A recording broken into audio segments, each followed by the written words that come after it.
ठीक है ना, will try to cover it through the agency of 3 questions. ठीक है, ऑलराइट, लेट्स स्टार्ट। बिस्मिल्लाह करते हैं with chapter 5 that is on languages. ठीक है, पहला क्वेश्चन जो इस चैप्टर के अंदर हमें डील करना है that is worth 7 marks. That is why was Urdu chosen, why was Urdu chosen as the national language of Pakistan. ठीक है, why was Urdu chosen as the national language of Pakistan. Pakistan की कौमी जबान उर्दू को क्यों बनाया गया? ठीक है, दिस इज फॉर 7 मार्क्स। पहला क्वेश्चन हमें ये डील करना है। ठीक है, तो मैं इस क्वेश्चन को आपको समझाता हूँ। ठीक है, there are 3 main reasons why Urdu was chosen as the national language of Pakistan. ठीक है, सबसे पहले हम सिंपलिस्टिक स्टेटमेंट दे देंगे। ठीक है, सिंपलिस्टिक स्टेटमेंट आप ये देंगे कि Urdu was chosen as Pakistan's national language, as Pakistan's national language for different reasons। ठीक है, for multiple reasons। अब वो reasons क्या क्या थे हमें उसके ऊपर बात करनी है। ठीक है, जो पहला रीजन है, फर्स्ट पैराग्राफ जो आपका बनेगा P1, उसके अंदर आप डिस्कस करोगे हिस्टोरिकल इम्पोर्टेंस। ठीक है, you will discuss historical importance किसके अंदर? P1 के अंदर। उर्दू की तारीखी अहमियत की वजह से उर्दू को नेशनल लैंग्वेज बनाया गया। ठीक है, अब हमारे जहनों में ये सवाल आना चाहिए कि सर उर्दू की तारीखी इम्पोर्टेंस क्या थी? ठीक है, देखें, पहली तारीखी इम्पोर्टेंस ये थी, it was used during Mughal period. ठीक है, मुगल पीरियड के अंदर ये इस्तेमाल की जाती थी। फॉर एग्जाम्पल, मैं आपको इसकी एक रियलिस्टिक एग्जाम्पल देता हूं कि the court language of Bahadur Shah Zafar too, जो कि लास्ट ग्रेट मुगल एम्परर थे। ठीक है, उनकी कोर्ट लैंग्वेज, उनके दरबार की जबान उर्दू थी। ठीक है, was Urdu. Yes, Persian was there, Farsi भी थी, बट उर्दू बन चुकी थी ऑलमोस्ट। ठीक है, और इसी तरीके से according to some historians Urdu was spoken, Urdu was spoken at the time of sultans of Delhi, जब दिल्ली सल्तनत थी। ठीक है, at the time of sultans of Delhi. ठीक है, ये हिस्टोरिकल इंपॉर्टेंस थी उर्दू की, इस वजह से इसे चूज किया गया। इसी तरीके से हमारे पास एविडेंस, स्कॉलर्स हमें बताते हैं कि Urdu was used as a uniting force, as a uniting force by Muslim आर्मीज।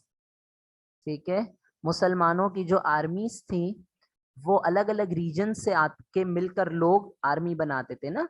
Army के अंदर तो डिफरेंट लोग होते हैं। ठीक है, उस वक्त मुल्क तो बना नहीं था पाकिस्तान के सब एक ही आर्मी है, सबको उर्दू आती हो।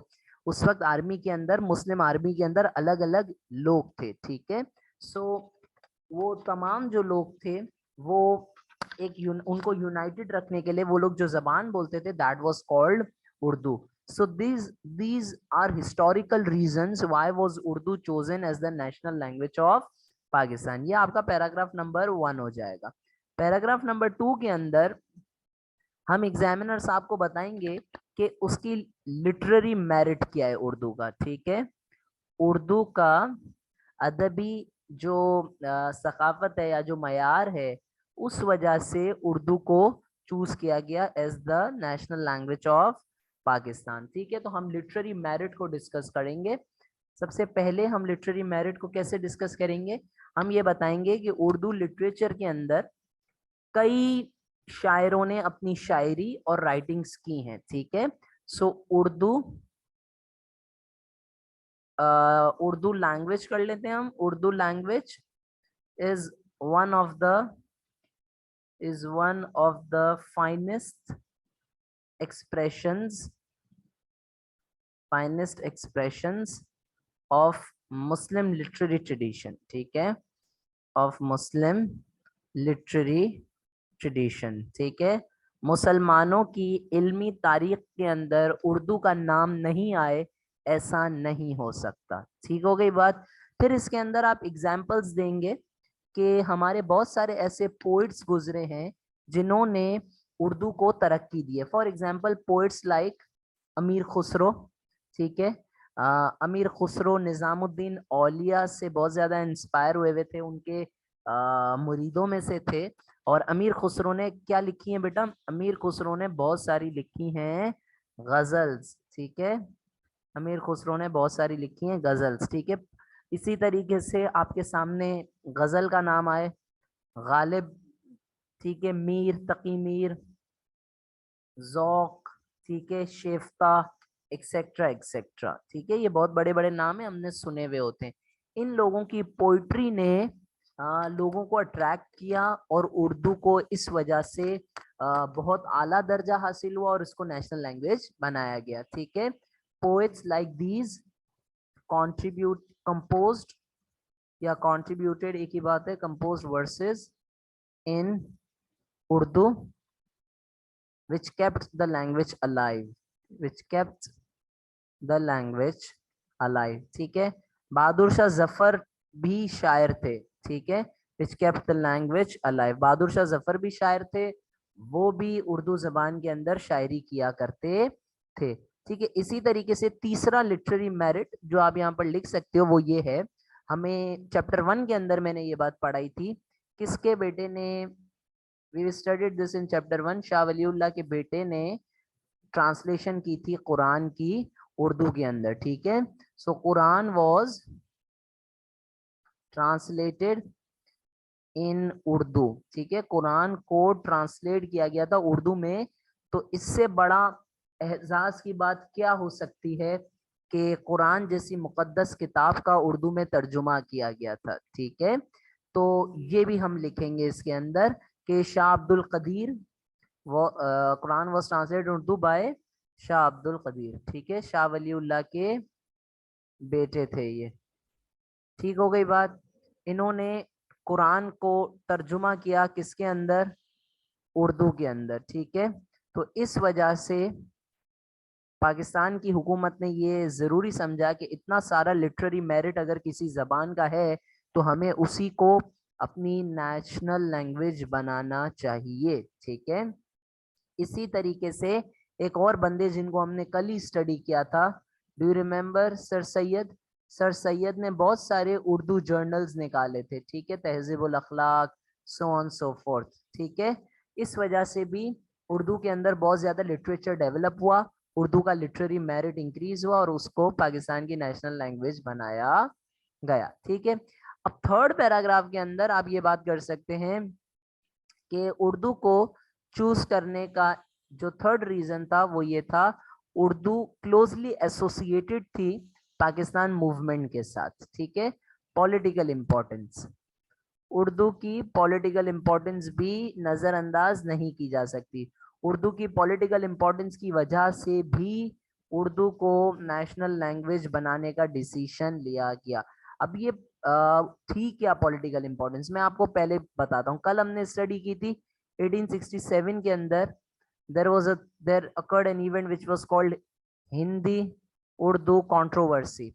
उसके अंदर सर सैयद अहमद खान ने उर्दू को डिफेंड किया था। उर्दू को क्या किया था? उर्दू को डिफेंड किया था। तो ये पहली पॉलिटिकल इंपॉर्टेंस है, Urdu was defended bye sir Syed. तो ऐसी जबान जिसको सर सैयद ने डिफेंड किया था, उससे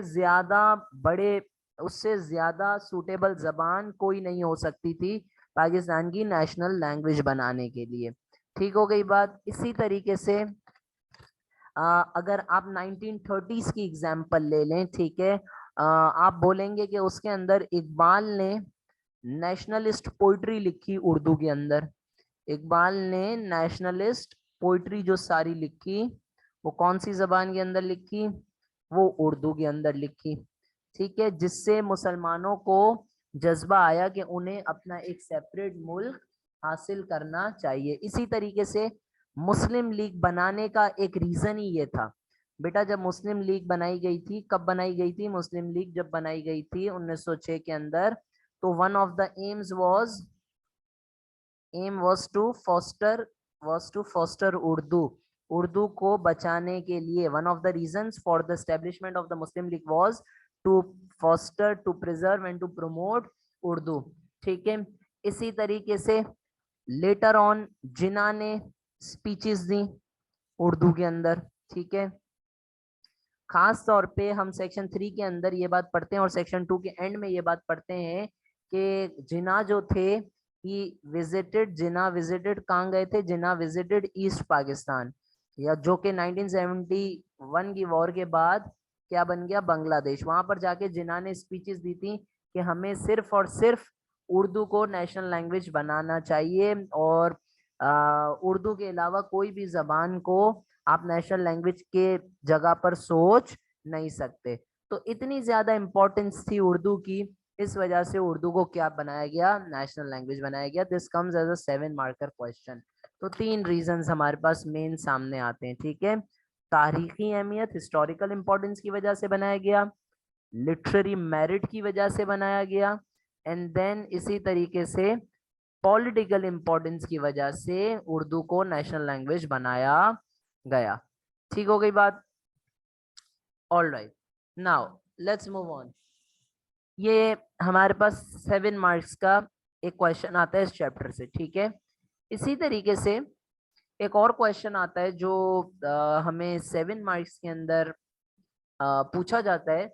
वो ये है कि हमारी जो हुकूमत पाकिस्तान है उसने रीजनल लैंग्वेजेस को क्यों प्रमोट किया है? ठीक है, वाई रीजनल लैंग्वेजेस,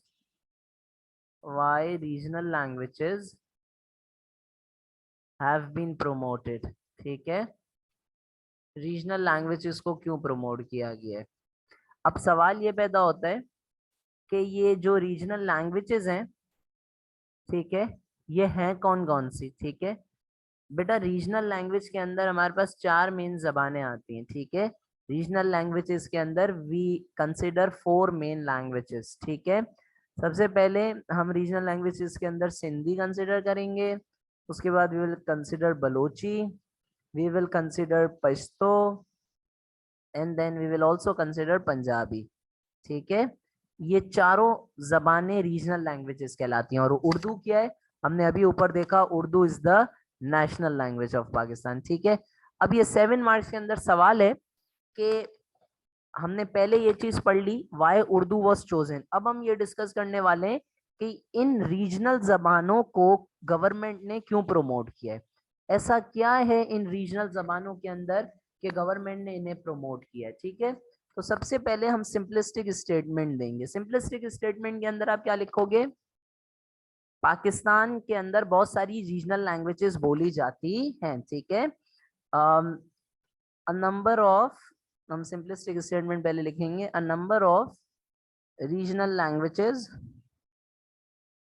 लैंग्वेजेस, और फिर आप नाम लिख दोगे, लाइक कौन कौन सी हैं? सिंधी, बलोची, ठीक हो गई बात, पंजाबी, पश्तो, ये इन सबको प्रमोट किया गया। ठीक है, number of regional languages have been promoted। ठीक है, for different reasons, for multiple reasons. अब हम रीजंस लिखना शुरू करेंगे कि वो क्या क्या रीजंस हैं जिस वजह से इन लैंग्वेजेस को प्रमोट किया गया। ठीक हो गई बात? पहला लिखेंगे पैराग्राफ 1 के अंदर। ठीक है, वो कौन कौन से रीजंस है जिस वजह से प्रमोट किया गया है रीजनल लैंग्वेजेस को। ठीक है, देखो पहला रीजन ये है रीजनल लैंग्वेजेस को प्रमोट करने का कि पाकिस्तान के अंदर only 7% people speak Urdu. Only 7% people speak Urdu. ठीक हो गई बात? इसका क्या मतलब है? Rest of the 93%, rest of the 93% speak one of these languages. ठीक है, one of the regional languages, यानी पाकिस्तान की जितनी भी टोटल अवाम है उसमें से 93% जो अवाम है वो इनमें से एक जबान बोलती है। यानी उर्दू बोलने वाले सिर्फ कितने हैं? उर्दू बोलने वाले सिर्फ और सिर्फ 7% हैं, ठीक है। तो इस वजह से हमारी हुकूमत ने ये सोचा कि it is very important, it is very necessary, it is fundamental to promote these languages, ताकि इन लैंग्वेजेस के जो लोग हैं उनको अपनी जबानों के अंदर प्राइड मिल सके, ठीक है। ये जो 93% आपकी आवाम है ये रीजनल लैंग्वेज बोलती है, ठीक है।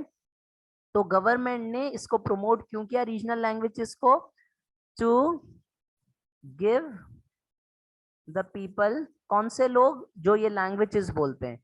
To give the people a sense of pride, ठीक है, इन द कल्चर, अपने उन, ताकि इन लोगों को अपने सकाफत, अपने कल्चर के ऊपर फख्र महसूस हो। इस वजह से इन लैंग्वेजेस को प्रमोट किया गया, ठीक है। But with in a nationalist framework.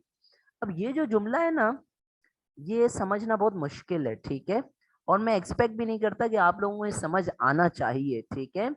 देखो, कोई भी जो मुल्क होता है ना, थोड़ी सी अब आंसर से हटकर अपने इंटेलेक्चुअल होराइजन्स ब्रॉड करने की बात करते हैं।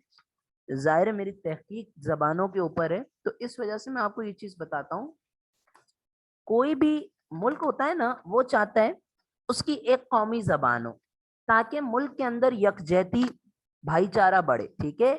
Any country, be it Pakistan, America, Canada, any country, they will always try to make one language as the national language of their country, ठीक है। why?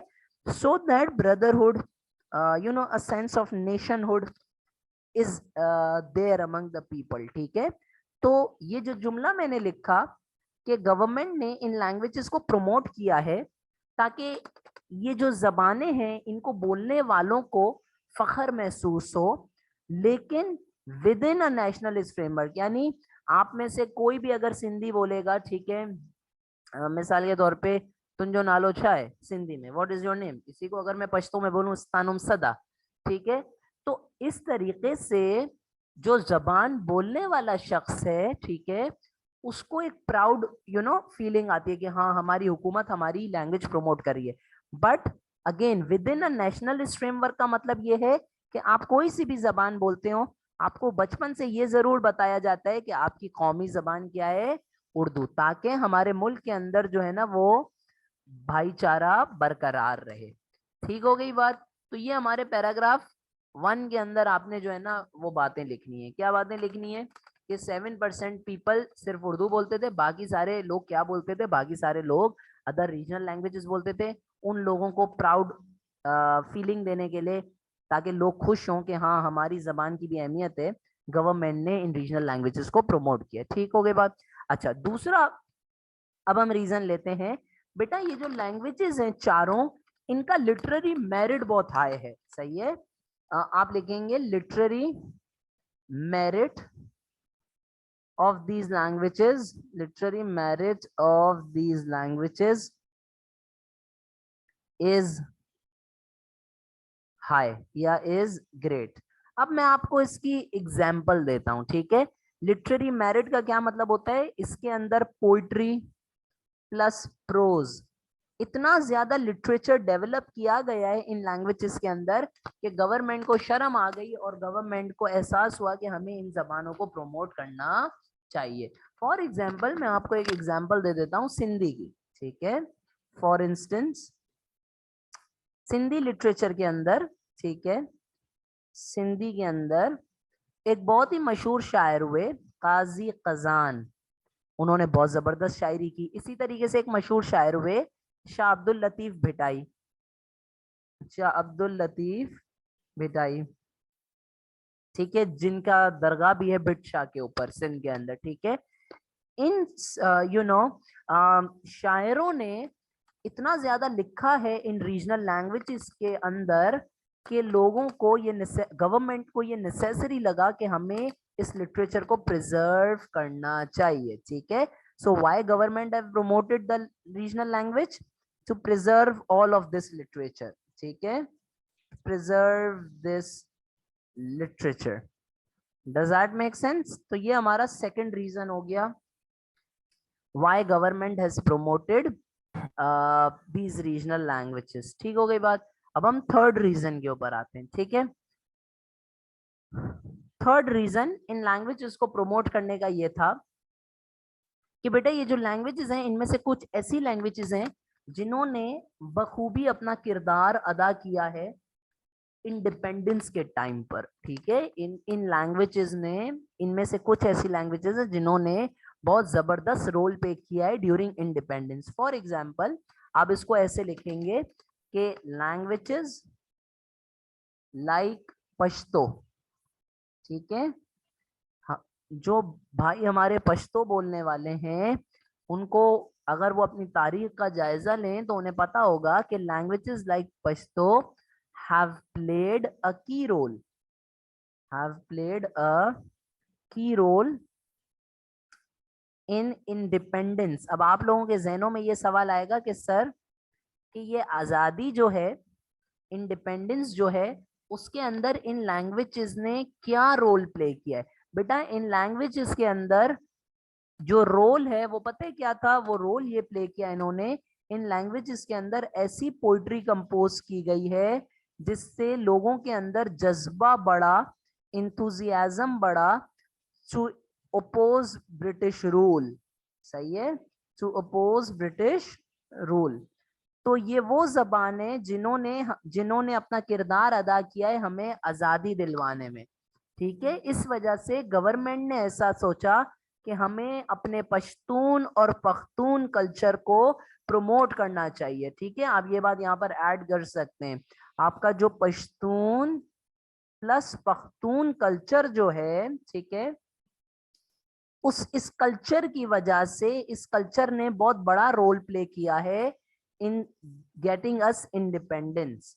इस कल्चर ने एक बहुत बड़ा रोल प्ले किया है इन गेटिंग अस आजादी.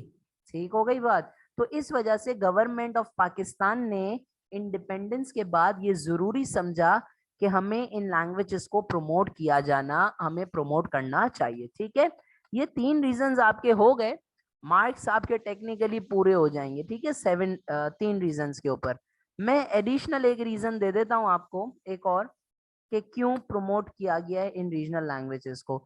बहुत सारी ऐसी जबानें थी जिनमें बहुत अच्छा लिटरेचर मौजूद था लेकिन वो डिक्लाइन में जा रही थी. Example, consider the example of Balochi.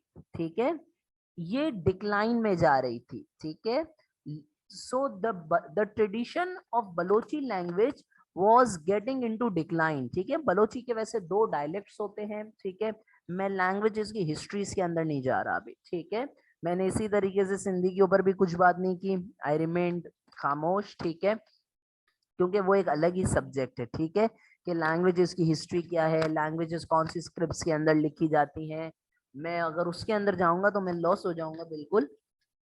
बल्कि चले मैं आपको 1 मिनट लेके एक चीज भी दिखा देता हूँ.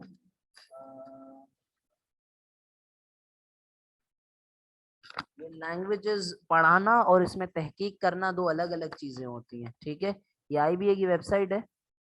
ठीक है, मैंने जब मैं गलती से स्टूडेंट था IBA में तो मैंने गलती से कुछ रिसर्च कर ली थी. ठीक है, मैंने सिंधी लिटरेचर, सिंधी जो है ना, सिंधी जबान, वो एक स्पेशल स्क्रिप्ट में लिखी जाती थी जिसको कहते हैं खोज की. मैंने उसके फॉन्ट्स बनाने में गूगल के साथ काम किया था. ठीक है, डॉक्टर जुआन्स ब्रूस को गूगल ने कमीशन किया था, हायर किया था, उनके साथ हमने ये काम किया था.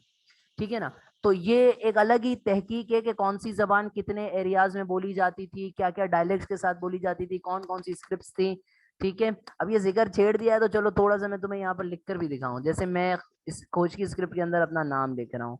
ठीक है, खोज की is one of the endangered script जिसके अंदर सिंधी लिखी जाती थी. आज आप सिंधी कौन सी स्क्रिप्ट में लिखते हो? परसों अरबिक स्क्रिप्ट में लिखते हो. लेकिन उस जमाने में these were the scripts in which Sindhi was written. इसी तरह लोहान की थी, खुदाबादी थी, एक्सेट्रा एक्सेट्रा. चले, सो एनी हाउ ये पॉइंट इसलिए शेयर किया मैंने, बहुत सारी ऐसी स्क्रिप्ट्स एंड लैंग्वेजेस हैं जो डिक्लाइन में थी. For example Balochi. ठीक है, Balochi tradition, Balochi language was in decline, ठीक है, there was little development to promote there was little development for this language which had taken place before 1947. आप अपनी पूरी पाकिस्तान हिस्ट्री पढ़ते हैं, आपने कहीं पर बलोचिस्तान का जिक्र सुना इतना ज्यादा? नहीं, क्योंकि ये एरिया मार्जिनलाइज्ड था, ठीक है, ड्यूरिंग ब्रिटिश एरा। तो इस वजह से गवर्नमेंट ने ये सोचा कि हमें इनको प्रोमोट करना चाहिए। गवर्नमेंट ने क्या सोचा, हमें इस जबान को प्रोमोट करना चाहिए to prevent it from declining, ताकि ये जबान डिक्लाइन नहीं कर जाए, खत्म नहीं हो जाए, एक्सटेंट नहीं हो जाए। डिक्लाइन की जगह आप एक्सटेंट भी लिख सकते हैं, ठीक है। गवर्नमेंट ने ये सोचा ये जरूरी है कि इस जबान को बचा लिया जाए ताकि ये खत्म नहीं हो, ताकि ये जबान खत्म नहीं हो। और इसके अंदर का जो लिटरेचर है, जो इसके अंदर की पोइट्री है, वो भी प्रिजर्व हो जाए हमारी फ्यूचर जनरेशंस के लिए, ठीक है। इस वजह से गवर्नमेंट ने इस लैंग्वेज को, इन रीजनल लैंग्वेजेस को प्रमोट किया है, ठीक हो गई ये बात। ये दो हमारे क्वेश्चंस होते हैं जो आते हैं पर्टिकुलरली इस चैप्टर से, कि उर्दू को नेशनल लैंग्वेज क्यों बनाया गया, ठीक है, और दूसरा why regional languages have been promoted, ठीक है। अच्छा, एक पोटेंशियल क्वेश्चन, पोटेंशियल क्वेश्चन का क्या मतलब है? पोटेंशियल क्वेश्चन का ये मतलब होता है ये आज तक पूछा नहीं गया है लेकिन पूछा जा सकता है, ठीक है, 7 मार्क्स के अंदर ही। Why were there objections, why were there objections to select Urdu as the national language, ठीक है, ये आज तक पूछा नहीं गया है लेकिन 7 मार्क्स के अंदर पूछा जा सकता है। उर्दू को नेशनल लैंग्वेज जब बनाया जा रहा था, ठीक है, उसके ऊपर ऑब्जेक्शंस क्यों हुए, ठीक है, उस 7 मार्क्स के अंदर ये पूछा जा सकता है। इट्स अ पोटेंशियल क्वेश्चन, पूछा जा सकता है, आज तक पूछा गया नहीं है कभी भी इस चैप्टर के अंदर। देखो, पहला रीजन उसका सिंपल सा ये था कि ईस्ट पाकिस्तान के जो लोग थे वो बंगाली पसंद करते थे, वो बंगाली बोलते थे, ठीक है। तो ईस्ट पाकिस्तान की जो हमारी टोटल पॉपुलेशन थी, बंगाली बोलने वाले लोग, वो ग्रेटर थे than those who spoke Urdu, ठीक है। उर्दू स्पीकिंग पॉपुलेशन से ज्यादा बंगाली बोलने वाले लोग थे, ठीक है। इसकी एक पर्टिकुलर खास एग्जांपल आपने ऊपर देखी, जिसमें मैंने आपके साथ स्टैट शेयर किया कि जी आप देखें कि हमारे पास सिर्फ 7% पीपल उर्दू बोलते हैं और 93% जो है ना वो रीजनल लैंग्वेजेस बोलते हैं। तो आप वो ये वाली बात यहाँ पर इस पॉइंट के अंदर भी लिख सकते हो, 7 वर्सेस 93%, ठीक है भाई। ज्यादातर जो लोग हैं वो रीजनल लैंग्वेजेस बोलते हैं, चाहे वो पंजाबी हो, बलोची हो, सिंधी हो, पश्तो हो, बंगाली हो।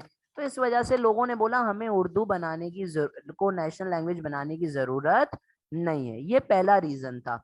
हम क्या पढ़ रहे हैं, हम ये स्टडी कर रहे हैं कि जब उर्दू को नेशनल लैंग्वेज बनाया गया तो उसके खिलाफ ऑब्जेक्शंस क्यों उठे, ठीक है। तो ये एक पहला रीजन आप दे सकते हैं। दूसरा रीजन, जो रीजनल लैंग्वेजेस बोलने वाले लोग थे उन्होंने ये आर्ग्यूमेंट किया कि Urdu is a new language, ठीक है, Urdu is a new language and it is less pure than other languages, ठीक है। उर्दू के ऊपर ये बात कही गई, लोगों ने बोला कि उर्दू एक लश्करी जबान है, उर्दू के अंदर अलग अलग जबानों के मिक्सचर वर्ड्स हैं, ठीक है। तो लोगों ने ये बोला कि ये एक न्यू लैंग्वेज है। अब ये न्यू लैंग्वेज का क्या मतलब है, मैं थोड़ा सा आपको ये समझा दूं। यहाँ पर न्यू लैंग्वेज का ये मतलब है बेटा, सिंधी जबान, पंजाबी जबान, ये हजारों हजार साल पुरानी है। आपको आप इंडस वैली सिविलाइजेशन की हिस्ट्री पढ़ो, ठीक है, इसके ऊपर मशहूर ऑथर हैं जी अलाना, ठीक है, उन्होंने बहुत काम किया इसके ऊपर, सिंधी जबान के ऊपर। तो ये जबानें उर्दू से बहुत ज्यादा पुरानी थी, समझ रहे हो बात को। तो इस वजह से लोगों ने बोला कि उर्दू को नेशनल लैंग्वेज नहीं बनाया जाना चाहिए, नेशनल लैंग्वेज किसको बनाया जाना चाहिए, हमारी पुरानी जबानों को, ठीक है। तो ये दो रीजंस हो गए। और यहाँ पर एक बात की है मैंने कि it was less pure. Less pure का मतलब ये है कि उर्दू के अंदर फॉरेन वर्ड्स हैं, ठीक हो गई बात। फॉरेन वर्ड्स का क्या मतलब है, अलग अलग जबानों का मिक्सचर है ये, ठीक है बात। उर्दू के अंदर सिंधी के भी अल्फाज हैं, पंजाबी के भी अल्फाज हैं, अरेबिक के भी अल्फाज हैं, सो ऑन सो फोर्थ। तो लोगों ने बोला कि इससे अच्छा हमारी रीजनल लैंग्वेजेस को नेशनल लैंग्वेज बनाया जाए, किसी भी एक रीजनल लैंग्वेज को, ठीक है। और फिर थर्ड रीजन ये था, कल्चर वाली बात थी, ठीक है। कौन सी बात थी, एक बात थी कल्चर इशू, ठीक है भाई। जबान का ताल्लुक सकाफत से होता है, तो बहुत सारे लोगों ने ये बोला कि जो उर्दू कल्चर है वो उन लोगों का कल्चर है जो मुहाजिर है, ठीक है, जो ट्रेवल करके आए हैं। फॉर एग्जांपल दिल्ली से आए, पाकिस्तान में आके रहे, ठीक है। माइग्रेशन जो हम पढ़ते हैं ना, 1947 के अंदर माइग्रेशन हुई, दिल्ली से आए, या फिर लखनऊ से आए। लखनऊ तो तहजीब है, तहजीब का गहवारा है लखनऊ, तो हम सबको पता है। उर्दू वहां पर लिटरेचर कितना फ्लरिश हुआ है, या अमरोहा है। तो लोगों ने बोला कि ये उर्दू जबान में बात करना वहां का कल्चर है, ठीक है। इस वजह से ऑब्जेक्शंस हुए, why Urdu, when Urdu was chosen as the national language, ठीक है। ये आप अपने सिलेबसेस में जाकर चेक कर सकते हैं, इसके ऊपर एग्जामिनर ने हल्का सा एक बस मार्जिनलाइज नोट मारा हुआ है चैप्टर नंबर 5 के अंदर। इस वजह से ना इसको बुक्स में डिस्कस किया जाता है, ठीक है, और ना ही इस चीज को जो है ना वो आप लोगों को कहीं और नोट्स में मिलता है। लेकिन मैंने, चूंकि नोट है, मार्जिनलाइज्ड है, लेकिन नोट है, एग्जामिनर के सिलेबस में लिखा हुआ है, इस वजह से मैंने ये आंसर खुद आपको यहाँ पर कराया। अच्छा, अब एक सवाल ये है कि जनाब ये जो मिक्सचर ऑफ वर्ड्स वाली आपने बात की, मिक्सचर ऑफ वर्ड्स वाली, ये क्यों एक नेगेटिव थिंग है, ठीक है बेटा। ये मैंने नहीं कहा नेगेटिव थिंग है, बहुत सारे लोगों को ऐसा लगता है कि जो जबान होती है ना, जबान, उसका जो लुगती मयार होता है, यानी उसमें जो अल्फाज इस्तेमाल होते हैं, या उसका जो जखीरा अल्फाज होता है, वोकैबुलरी होती है, उससे उसकी क्वालिटी का पता चलता है। यानी उर्दू के अंदर चूंकि अलग अलग जबानों से लफ्ज लिए गए हैं, यानी उर्दू में उर्दू के खुद के अल्फाज बहुत कम है, and it is a fact. Urdu के खुद के अल्फाज बहुत कम है। तो जो लोग लैंग्वेजेस बोलते थे जैसे सिंधी वगैरह, उन्होंने ये बोला हमारी जबान के अंदर तो खुद की वोकैबुलरी है, ठीक है। तो हालांकि it is also a myth, Sindhi के अंदर बहुत सारे अल्फाज संस्कृत जबान के हैं, बहुत सारे अल्फाज अरबिक के भी हैं, ठीक है। तो ये लैंग्वेजेस का इशू चलता रहता है। तो बहुत सारे लोगों ने बोला कि हमें क्लासिकल प्योर लैंग्वेजेस को सेलेक्ट किया जाना चाहिए, ठीक है। So these were the 3 reasons why there were objections behind to select Urdu as the national language of Pakistan, ठीक है। आई विल स्टॉप हियर इन 3 सवालों के साथ, ठीक है। और अब मैं एक चौथा क्वेश्चन करूंगा, ठीक है, कि रीजनल लैंग्वेजेस को, सबसे ज्यादा रीजनल लैंग्वेजेस में किसको प्रमोट किया गया है और क्या स्टेप्स लिए गए हैं, ठीक है। I will do that question. मैं आपको उसका जो है ना वो पैटर्न समझाऊंगा, आप लोग प्लीज रिज्वाइन कर लें।